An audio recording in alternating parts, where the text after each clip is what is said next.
우리가 지난 시간에 나눴던 것처럼 1절부터 5절에서 예수님은 자신을 위해 기도하셨죠. 이제 이어서 예수님은 이 땅에 남게 될 12명의 제자들을 위해서 기도하십니다. 예수님 자신을 위한 기도와 이 제자들을 위한 기도는요, 따로 이렇게 구별되어지는 두 개의 주제가 아니라 굉장히 긴밀하게 연결되어지는 그러한 내용이고요. 또 이 두 개의 연결은 결국 어디로 가게 되냐면 이제 마지막 주제인 모든 그리스도인들을 위한 기도로 이어지게 되는 것입니다. 자, 주님은 자신을 위한 기도에서 어떤 내용으로 기도를 하셨냐면 하나님 나라의 회복을 위해서 기도하셨죠. 또 성삼위일체 되시는 하나님의 영광을 위해서 기도하셨고요. 또 이제 앞으로 있게 될 이 영혼 구원 사역을 위해서 이제 주님은 기도를 하셨습니다. 이제 제자들을 위한 기도, 우리가 지금 오늘 읽었던 본문의 내용인데요, 여기서는 크게 두 가지를 가지고 우리 하나님 앞에 주님은 기도하시는데, 첫 번째는 제자들을 보존해 주시옵소서, 이 내용을 가지고 기도하시고요. 두 번째는 제자들을 거룩하게 하옵소서, 이 내용을 가지고 기도하십니다. 자, 그러면 이제 예수님의 기도라는 것이 어떤 특정한 부류를 향하고 있지 않습니까? 제자들을 향하고 있단 말이죠. 그래서 예수님께서는 이 기도를 하실 때 제일 먼저 뭘 말씀하시냐면 이 기도의 대상이 되는 제자들이 누구인가를 말씀해 주세요. 자, 6절에서 예수님은 제자들을 뭐라고 표현하시냐면 세상 중에서 내게 주신 사람들, 이렇게 표현하고 있습니다. 자, 그러면 누가 예수님께 이 사람들, 다시 말해서 제자들을 주셨을까요? 그게 바로 하나님이시죠. 하나님께서 내게 주신 사람들, 이렇게 표현하고 있는 겁니다. 근데 여러분, 이 개념이요, 너무나 중요한 개념이에요. 하나님이 나에게 주신 나의 사람들. 그래서 이 개념이 나중에 뭐와 연결이 되냐면 거룩이라고 하는 개념과 연결이 됩니다. 그래서 여러분, 이 부분 한번 잘 기억해 두시고 좀 오늘 말씀을 잘 들으시면 좋을 것 같아요. 자, 제자는 이렇게 주님께 속한 자들, 주님의 소유된 자들입니다. 자, 그런 이들에게 주님은 뭘 나타내 주셨다라고 말씀하시냐면 아버지의 이름을 나타내 주셨다, 이렇게 말씀을 하세요. 자, 아버지의 이름을 나타내 주셨다는 거, 이런 의미입니다. 하나님이 어떠한 분이신가를 알게 하셨다.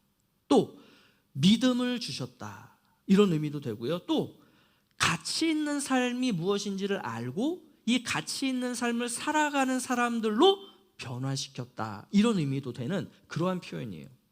여러분, 그렇다면 주님께, 또 아버지 하나님께 가치 있는 삶이라고 할 때 그 가치 있는 삶이 뭘까요? 자, 6절 끝부분에서 주님이 이렇게 말씀하시죠. 아버지의 말씀을 지키는 삶이다. 이게 가치 있는 삶이라는 거예요. 그럼 이게 어떤 의미에서 가치 있는 삶일까? 자, 이것도 이제 이 거룩이라고 하는 이야기와 함께 연결이 됩니다. 이것도 한번 잘 기억해 두시면 좋겠어요. 자, 이렇게 이야기를 하신 다음에 또 7, 8절에서 제자들은 이런 사람들입니다를 예수님이 또 규정을 하십니다. 어떻게 규정하시냐면 예수님께서 행하신 모든 것, 말, 어떤 행위, 그리고 예수님이 베푸신 이 모든 것들이 하나님께서 주신 것, 하나님께로부터 온 것임을 아는 사람들, 이렇게 표현하세요. 또 하나님께서 나 예수 그리스도를 이 땅에 보내셨다는 것을 아는 사람들, 이렇게 표현해요. 근데 어떻게 이 사람들이 이것을 알게 되었다라고 말씀하시냐면 말씀을 통해서, 예수님이 가르치신 말씀을 통해서, 이렇게 표현하고 계시죠. 그래서 여러분, 주님은 3년 동안 이 제자들을 말씀으로 가르치셨어요. 그리고 이 가르치심은 지식적인 가르침이 아니고 전인격적인 가르침이었습니다. 그 결과 이제 주님과 헤어질 때가 된 이 즈음에 와서 제자들은 비로소 이 성부와 성자의 관계가 어떻게 되는가, 또 이 땅에 오신 이 성자 예수 그리스도는 누구신가를 비로소 깨닫게 되었다는 거예요. 자, 그러면서 주님은요, 철저하게 하나님의 뜻에 따라 이 땅을 사셨다, 이렇게 가르치셨는데 제자들은 그게 지금까지 어찌 보면 상징적인 의미, 그냥 하나님의 뜻에 산다는 게 그냥 저런 거구나, 이렇게 상징적인 의미가 아니라 표현 그대로, 말 그대로 주님은 정말로 하나님의 뜻에 따라 이 땅에서 사셨구나라는 것을 알게 되었다는 거예요. 이게 제자들이라는 거예요. 그래서 다시 한번 지금까지 긴 이야기를 한 것 같지만 짧게 정리하면 제자란 이런 사람들입니다. 예수님께 속한 자들, 예수님을 제대로 아는 자들, 하나님의 말씀을 배우고 알고 그래서 지키는 자들, 이게 제자라는 거예요. 그래서 지금 내가 하는 기도는 이 사람들, 이 제자들, 그리고 당시에 예수님 앞에 계셨던 12명의 제자들, 이 제자들을 위한 기도입니다. 이렇게 지금 딱 규정을 짓고 있는 거죠. 모든 사람들을 위한 기도가 아니라는 거예요. 아무나를 위한 기도가 아니라는 거예요. 제자들만을 위한 기도라는 거예요. 그러면 그 내용이 뭘까요? 자, 11절이에요. 자, 함께 보겠습니다. 시작. 나는 세상에 더 있지 아니하오나 그들은 세상에 있사옵고 나는 아버지께로 가옵나니 거룩하신 아버지여 내게 주신 아버지의 이름으로 그들을 보존하사 우리와 같이 그들도 하나 되게 하옵소서. 자, 주님께서 제자들을 위해서 하신 첫 번째 기도의 주제가 뭐냐? 그들을 보존하사, 이겁니다. 보존하사. 자, 이 보존이라는 말을 사전으로 찾아보니까 이거더라고요. 주의 깊게 돌보고 보호한다, 이런 의미더라고요. 그냥 보호가 아니에요. 주의 깊게 돌본다는 거예요. 자, 그러면 주님은 제자들을 무엇으로부터 보존하기를 바라셨던 것일까요? 그러니까 주님은 어떤 그림을 그리시면서 주님, 얘네들 보존이 필요합니다, 얘네들을 보존해 주세요라고 기도하시는 건데, 주님이 지금 무엇으로부터 제자들을 보존하기를 바라셨던 것일까? 이게 이제 이 뒤에 나오는 내용을 보면 우리가 이해할 수 있어요. 그 뒤에 나오는 내용이 뭐냐면 이거죠. 우리와 같이 그들도 하나 되게 하옵소서. 즉 삼위일체하시는 하나님처럼 제자들도 하나가 돼야 되는데요, 제자들을 하나 되지 못하게 만드는 모든 것들로부터 보존해 주십시오, 이런 의미가 되는 거죠. 자, 제자들을 하나 되지 못하게 만드는 것들 뭐가 있을까요? 그것은 악에 의해서 운영되는 이 세상일 수도 있고요, 또 인간이 가지고 있는 그 죄악된 본성, 습관, 또는 욕심, 욕망, 이런 것들일 수도 있고요. 무엇이 되었든지 간에 이 주님의 제자들을 하나 되지 못하도록 하는 그 모든 악한 것들로부터 이들을 보존해 주실 것을 주님은 지금 간구하고 계시는 거예요. 자, 그러면 하나님께서는 이 제자들을 그렇게 하나 되지 못하는 악한 것들로부터 보존하신다라고 할 때 무엇을 가지고 또는 어떻게 보존하실까요? 그게 이제 12절에 있어요. 자, 우리 12절 말씀도 같이 보겠습니다. 시작. 내가 그들과 함께 있을 때에 내게 주신 아버지의 이름으로 그들을 보존하고 지키었나이다. 그 중에 하나도 멸망하지 않고 다만 멸망의 자식뿐이오니 이는 성경을 응하게 함이니이다. 자, 제자를 보존하시는 방법. 자, 예수님은 어떻게 하셨다라고 말씀하시냐면 아버지의 이름으로 그들을 보존하고 지켰습니다, 이렇게 말씀하고 있죠. 아버지의 이름으로. 그러니까 이 제자들을 보존하는 도구 내지는 방법이 뭐냐? 아버지의 이름이라는 거예요. 여러분, 하나님의 이름이라고 하는 것에는 크게 두 가지의 의미가 담깁니다. 하나는 하나님이 누구신가, 그러니까 하나님의 정체성, 하나님의 하나님 되심, 이런 의미가 있어요. 그래서 그것을 하나님은 하나님이다, 이걸 얘기할 때 하나님의 이름, 이렇게 표현하는 거예요. 자, 두 번째는 뭐냐면 하나님의 능력이에요. 하나님의 이름은 곧 그분의 능력이다. 이게 성경이 계속해서 반복적으로 이야기해 주죠. 그래서 하나님의 능력을 의미해요. 즉 주님이 아버지의 이름으로 제자들을 보존하셨다는 것은 주님이 하나님처럼, 그리고 하나님이 주신 힘과 능력으로 제자들을 지키셨다, 보존하셨다, 이런 의미인 거죠. 자, 그럼 이제 여기서 한 가지 의문점을 가질 수 있어요. 우리 오늘날의 제자들은 이런 의문점을 가질 수 있죠. 아니 주님, 그러면 그 12명의 제자들 중에 그 가룟 유다, 걔는 왜 안 지키셨습니까? 아니 12 중에 그 하나 놓치신 거잖아요. 그 하나 보존하지 못하신 거잖아요. 그러면 주님, 그거 실패 아닙니까? 아니 완전하신 주님이라고 하면서 그 하나를 놓쳤다면 이거 엄청난 실패 아니에요? 아니 그렇다면 그 하나님의 이름으로 보존하신다라고 하는데 이 하나님의 이름도 그거 완전하지 못한 거 아니에요? 이런 우리가 의문점을 가질 수 있겠죠. 그래서 주님이 미리 말씀하시는 거예요. 아니다, 아니다. 자, 가룟 유다는 뭐라고 표현합니까? 처음 시작부터 멸망의 자식이었다는 거예요. 마귀의 자식이라는 의미고 마귀가 보낸 스파이였다는 의미죠. 아니 그러면 그거를 아셨음에도 불구하고 왜 내버려 두셨습니까? 예수님이 뭐라 하시는 거예요? 성경을 응하게 하시기 위해서. 성경을 응하게 하시기 위해서. 여러분, 성경이 뭐예요? 하나님의 말씀이죠. 그 하나님의 말씀이 성취되는 삶을 살다 보니 주님은 기꺼이 그 가룟 유다로부터 배반당하는 삶을 알면서도 불구하고 기꺼이 받아들이셨다는 거예요. 그런 삶을 사셨다는 거예요. 여러분 한번 생각해 보세요. 주님이 지금 이 기도를 할 때 그 기도의 자리에 누가 있었겠어요? 그 가룟 유다 지금 옆에 있는 거예요. 지금 주님이 이 기도하시는 기도의 내용을 지금 바로 옆에서 가룟 유다가 지금 듣고 있는 거예요. 그러면 이 예수님의 기도를 듣고 배운 가룟 유다라면 이 예수님의 기도 후에 어떻게 해야 될까요? 만약에 가룟 유다가 이 예수님이 말씀하신 멸망의 자식이 아니라면 이 기도를 들은 후에 돌이켜야 되겠죠. 회개해야 되겠죠. 그러면 가룟 유다는 어떤 선택을 하게 될까요? 이게 이제 조금 있으면 머지않아 바로 가룟 유다가 어떤 선택을 했는가? 가룟 유다의 정체가 뭔가가 이제 드러나게 됩니다. 그러니까 주님은 고별 설교할 때 이런 말씀하셨어요. 세상은 제자들을 미워할 것이지만 그럼에도 불구하고 제자들은 기뻐할 것이다.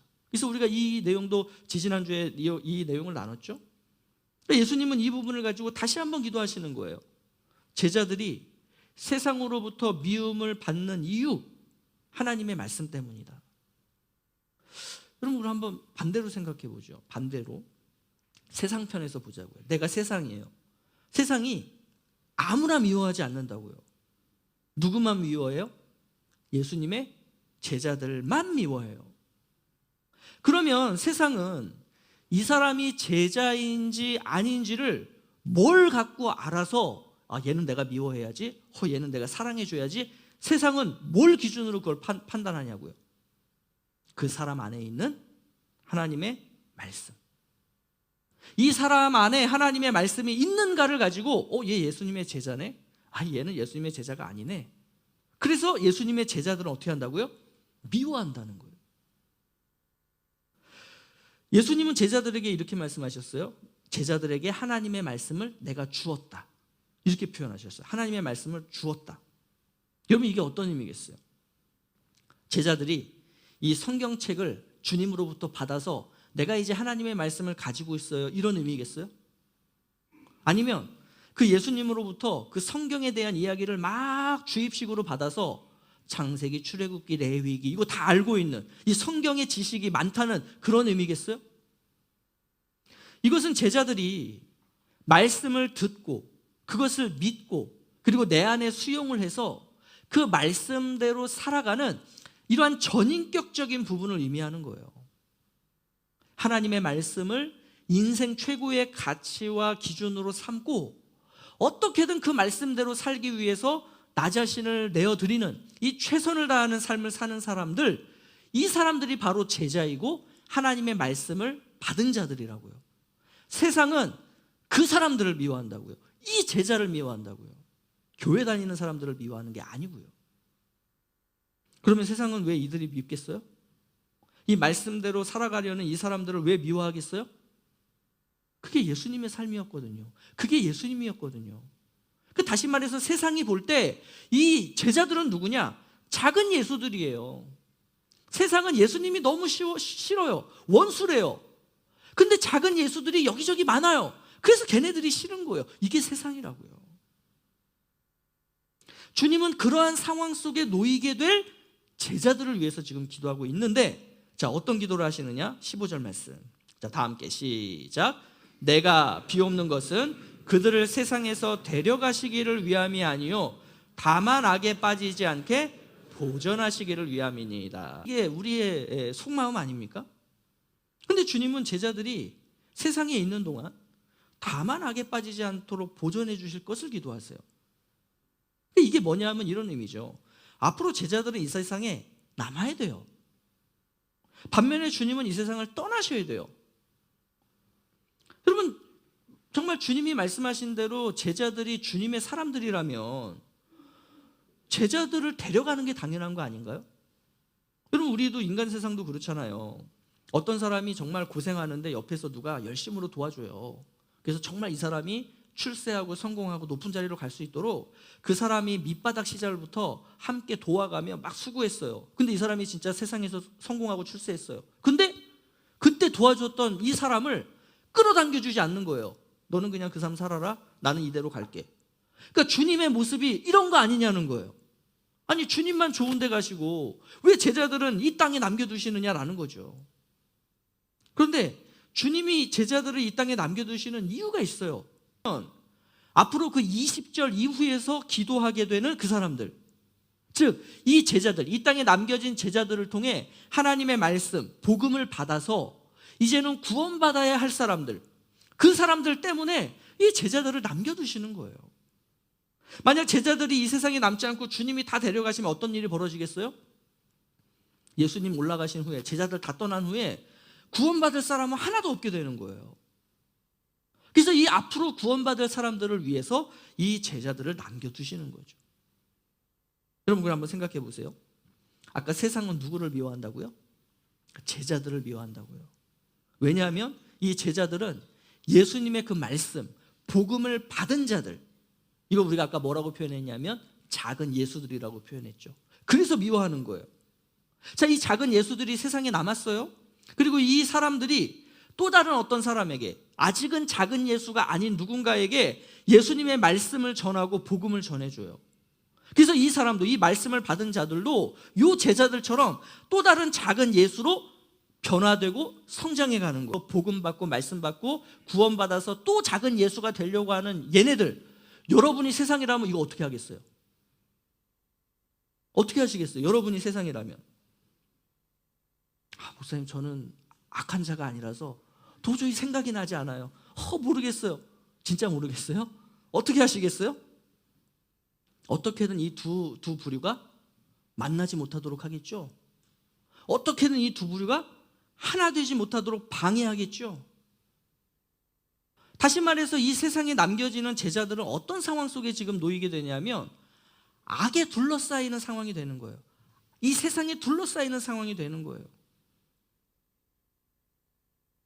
자, 제자들 이 세상에 남아야 돼요. 이거는 절대 변하지 않는 부분이에요. 자, 근데 세상이 악해요. 이것도 변하지 않는 부분이에요. 그렇다면 이 변하지 않는 악한 세상 속에서 이 땅에 남아야 하는 제자들에게 필요한 게 뭐겠어요? 이 둘러싸인 악, 빠지지 않도록 보존하시는 하나님의 은혜가 필요하겠죠. 그래서 주님은 이 그림을 그리시면서 지금 이 제자들을 위해 기도하고 계신 거예요. 다만 악에 빠지지 않도록 보존하여 주시옵소서.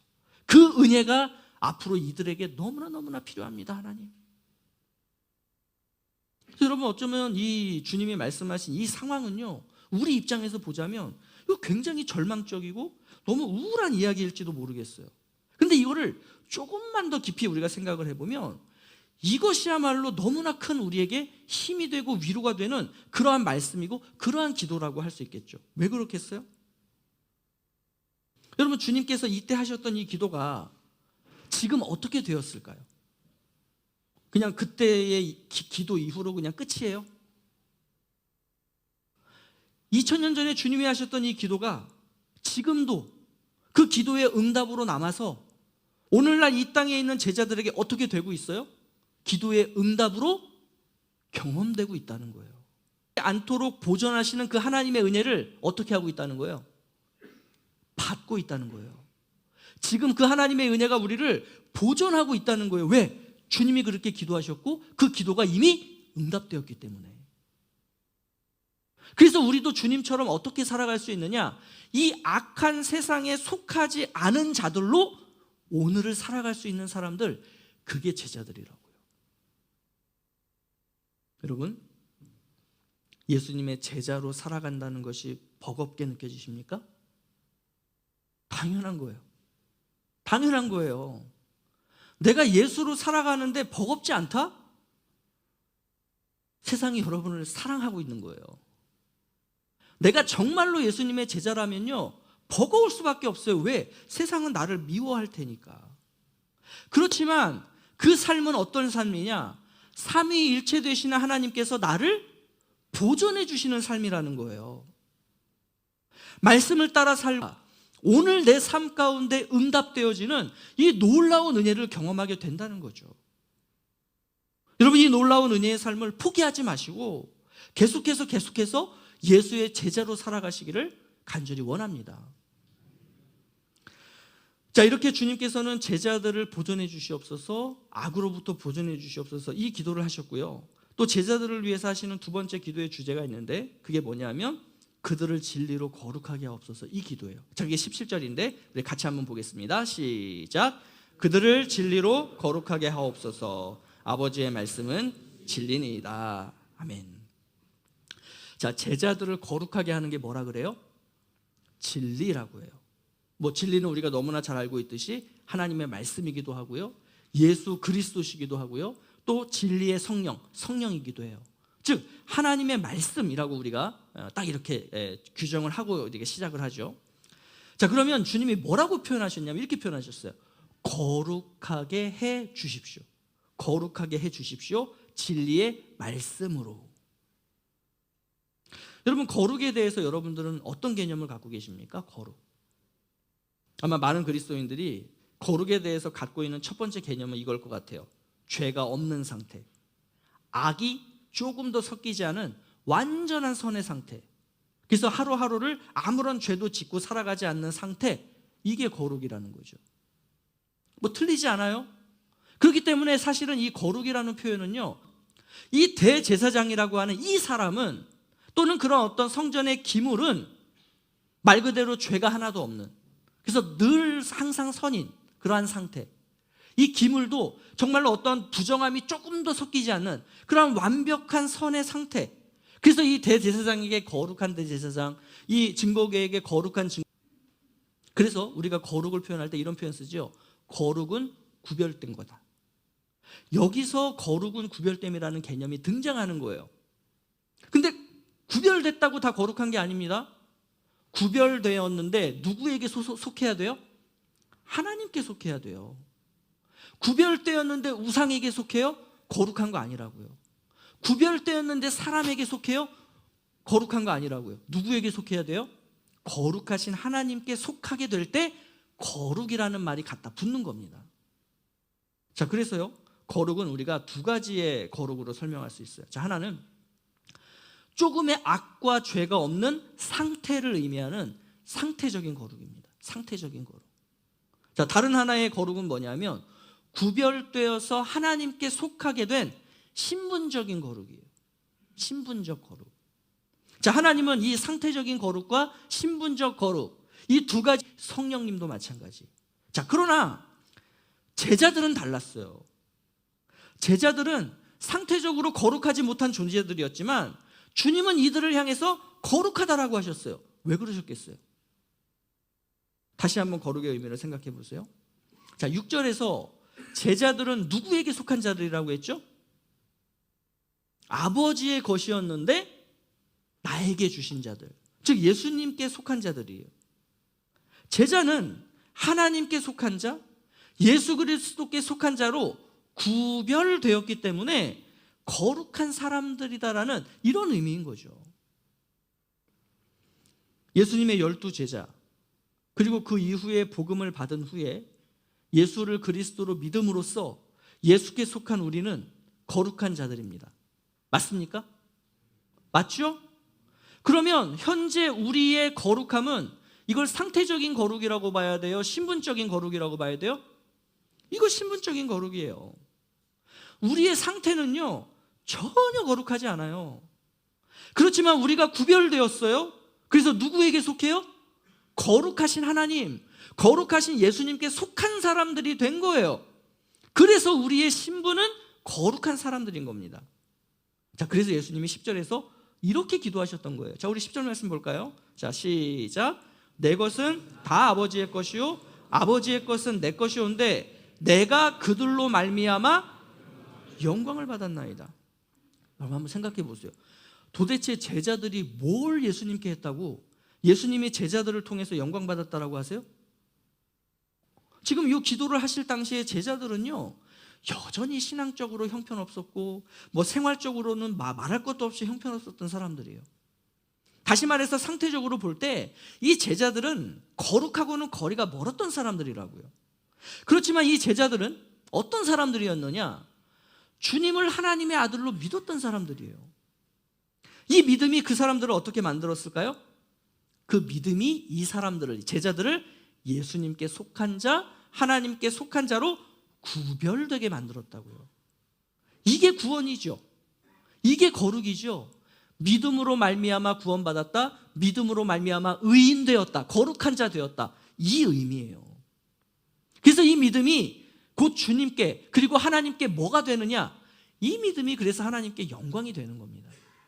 주님이 제자들로부터 영광을 받으셨다는 것은 이 제자들이 예수님을 위해서 뭔가를 했기 때문이 아니에요. 상태적으로 거룩했기 때문이 아니에요. 그저 예수님이 하나님의 아들이라는 걸 믿었을 뿐이에요. 그게 하나님께 영광이 된다고요. 그게 주님께 영광이 된다고요. 여러분, 우리도 마찬가지 아닙니까? 우리의 신앙과 우리의 삶이 제자들보다 나아요? 목사님, 그래도 제가 베드로보다는 좀 나은 것 같은데, 이렇게 이야기하실 수 있어요? 그렇지 않죠. 우리도 여전히 형편없어요. 다시 말해서 우리도 여전히 상태적으로 거룩하지 못하다는 거예요. 그렇지만 그러한 나를 통해서 주님은, 하나님은 영광 받으신다는 거예요. 어떻게 해요? 왜요? 우리가 예수를 그리스도로, 하나님의 아들로 믿기 때문이죠. 이 믿음이 우리를 예수님의 소속으로 구별되게 하는 것이에요. 자, 그러면 우리는 이 땅에 살아가는 동안 그 상태적인 거룩을 이룰 수 없을까요? 이 상태적인 거룩이라는 것은 그냥 우리와는 상관없는 얘기일까요? 우리는 그저 이 신분적인 거룩만을 가지고 살아가는 사람들일까요? 아니에요. 우리가 상태적인 거룩을 이룰 수 있는 방법이 있어요. 그 방법을 주님이 가르쳐 주시는데 그게 뭐냐면 하나님의 말씀인 진리에 참여함이에요. 참여함. 진리로 거룩함을 얻게 하려 하신다라는 의미가 여러분 바로 이 의미입니다. 우리는요, 결코 나 자신을, 스스로를 거룩한 상태로 만들 수 없어요. 제가 목사라고 해서 제가 여러분들을 거룩하게 만들 수 없다고요. 우리 인간은 자기 자신을 또는 남을 절대로 거룩하게 만들 수가 없어요. 이거를 반증하는 내용이 뭐냐? 우리가 지난 10년, 20년, 30년, 40년, 길게는 60년까지 그렇게 우리가 오랫동안 신앙생활하면서 내 안에 있는 그 죄악들을 없애기 위해서 얼마나 노력해 왔어요. 근데 지금도 그 나의 죄악된 습관이 없어지지 않고 내 삶 가운데 그대로 남아 있잖아요. 여러분, 이렇게 지금도 거룩한 상태가 아닌 그러한 나를 볼 때 그래도 나는 할 수 있습니다, 이렇게 외칠 수 있냐는 거예요. 우리는요, 할 수 없어요. 결코 우리는 스스로를 거룩한 상태로 만들 수 없어요. 그렇지만 성령께서 나를 거룩한 상태로 만들어 가시도록 나를 성령님께 내어드릴 수는 있다는 거예요. 나를 내어드리는 것, 그게 뭐냐? 진리로의 참여, 하나님 말씀에 참여인 거예요. 여러분, 우리가 처음에 6절 말씀을 나누면서 이런 이야기 했던 거 기억하십니까? 예수님은 제자들을 아버지께서 나에게 주신 사람들, 이렇게 표현했죠.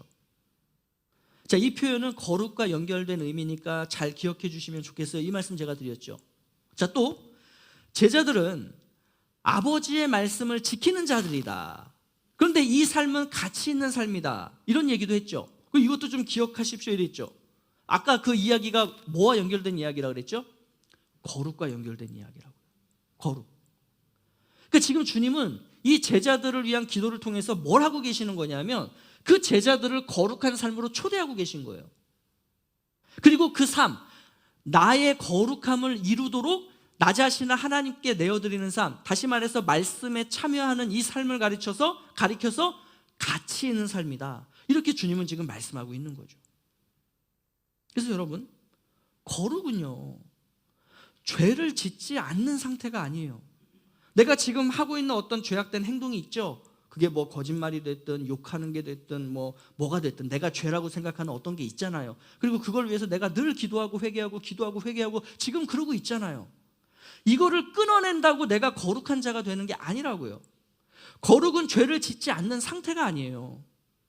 많은 그리스도인들이 이것 때문에 스스로를 정죄해요. 나는 이런 죄인입니다. 나 너무 죄인이에요, 하나님. 난 늘 주님 앞에 죄인이에요. 늘 하나님 앞에 죄인이다 보니까 하루 이틀이잖아요. 10년, 20년. 그래서 어떤 현상이 생기느냐? 점점 주님 앞에 나아가는 것을 꺼리는 거예요. 왜? 나는 지금 상태적으로 죄인이니까. 나는 거룩하지 못한 존재니까. 그런 내가 한 번, 두 번 회개하고 하나님 앞에 용서해달라 그러지 1년이 지나도 용서해 주세요. 10년이 지나도 용서해 주세요. 언제까지 용서해 주세요? 이거 할 거냐고요. 그러니까 주님 앞에 죄송해서 자꾸 주님 앞에 이제는 못 나가는 거예요. 주님, 저 주님 앞에 못 나가겠어요. 주님께 너무 죄송해요. 나 이렇게 너무 죄인이에요. 근데 주님이 그러한 사람을 너무 안타깝게 보시면서 말씀하시는 거죠. 아니야. 너 거룩한 자야. 근데 주님이 내가 거룩한 자래요. 그렇게 말씀하시는데도 그 말씀을 받지 않아요. 그 말씀을 믿지 않아요. 왜? 내가 볼 때 내 상태는 거룩하지 못하니까요. 나는 오늘도 죄를 짓고 있으니까요. 자, 그렇다면 둘 중 하나는 틀린 거예요. 내가 틀렸거나 예수님이 틀렸거나. 나는 내가 죄인이라는데 주님은 나를 향해서 거룩한 자래요. 둘 중에 하나 틀렸잖아요. 자, 여러분이 생각할 때 누가 틀렸다라고 생각하십니까? 내가 틀린 거예요? 예수님이 틀린 거예요? 주님이 틀리셨겠어요? 아니죠. 내가 틀린 거예요. 내가 생각하는 거룩과 주님이 생각하시는 거룩의 개념이 서로 달랐던 거예요. 예수님은 제자들을 이 세상으로부터 구별해서 주님 소유 삼으셨어요. 따라서 제자들은 이미 거룩해진 거예요. 여전히 상태는 죄악투성이겠죠? 그래도 거룩하다고요. 왜냐하면 거룩하신 주님의 소유니까. 그 거룩하신 주님께 구별되어 속한 자들이니까.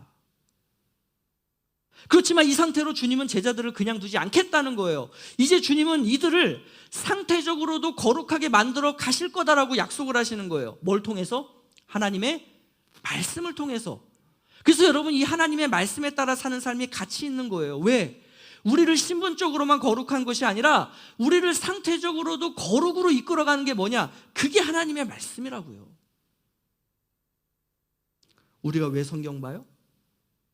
우리가 왜 성경을 배우고 알아야 돼요? 왜 우리가 성경을 가지고 훈련받아요? 여러분, 성경을 보는 것 자체가 거룩입니까? 내가 성경을 100번 읽으면 나는 남보다 100번 거룩한 사람이 되는 거예요? 내가 성경 공부를 막 매년마다 하면 그 성경 공부가 나를 거룩하게 해줍니까? 내가 1년 동안 제자훈련 받고 나면 내가 거룩한 사람이 되어버려요? 아니라고요. 내가 성경을 읽는 이유, 내가 성경 공부에 참여하는 이유, 제자훈련에 나를 드리는 이유, 그 하나님의 말씀을 알고 깨달아서 그 말씀을 내 삶에 담아 그 말씀에 따라 내 삶을 하나님께 내어드릴 때 여러분, 그 사람은 하루 조금씩 거룩하게 되어져 가는 거예요. 그래서 신학자들이 이렇게 진리의 말씀을 통해서 우리가 거룩함을 조금씩 회복되어져 가는 것을 뭐라고 표현했냐면 이걸 가리켜서 성화라고 하는 말로 표현하는 겁니다. 성화, 거룩하게 되어져 간다. 자, 그렇다면 여러분은 거룩하십니까? 이렇게까지 설명을 했으면 여러분 거룩하십니까? 하면 뭐라 그러셔야 돼요? 아멘, 네라고 하셔야 돼요. 나는 거룩합니다. 확신을 가지고 분명하게 네라고 대답하실 수 있어야 돼요. 왜요? 비록 내 상태는 거룩하지 못하지만 내 신분이 거룩합니다. 그리고 나는 오늘도 그 하나님의 말씀에 나를 참여함으로써 주님이 나를 거룩하게 빚어가시도록 나를 내어드리고 있습니다. 그래서 주님 다시 오시는 그날 나는 주님과 함께 완전히 거룩해질 것을 믿습니다. 여러분, 이것이 바로 제자라면 마땅히 가져야 할 믿음의 고백이라고 하는 거예요. 이제 말씀을 마무리할게요. 주님은 제자들을 위해 기도하실 때 제자들을 보존해 주실 것과 거룩하게 하실 것을 기도하셨어요. 자, 주님은 지금도 계속해서 하나님의 보좌 우편에서 오늘날 이 땅에 있는 제자들을 위해서 하나님께 이 기도 지금 하고 계실까요? 안 하고 계실까요? 하고 계시다는 거예요. 그러면 그 주님의 기도는 응답이 되겠어요? 안 되겠어요? 응답이 되겠죠. 어디에? 제자로서 살아가는 모든 사람들의 삶 속에 이 주님의 기도는 지금도 응답되고 있다는 거예요. 그래서 우리에게 필요한 질문이 이겁니다. 그렇다면 나는 제자냐는 거예요. 예수님의 이 기도가 내 삶 가운데 지금 응답되고 있느냐는 거예요. 이것이 없다면 내가 제자인가를 다시 생각해 보셔야 된다는 겁니다. 아무쪼록 악으로부터 우리를 보존하시는 그 하나님의 은혜가 날마다 경험되는 삶, 말씀으로 날마다 거룩함을 회복하는 삶이 우리 모든 성도님들의 삶이 되시기를 예수님의 이름으로 축복합니다.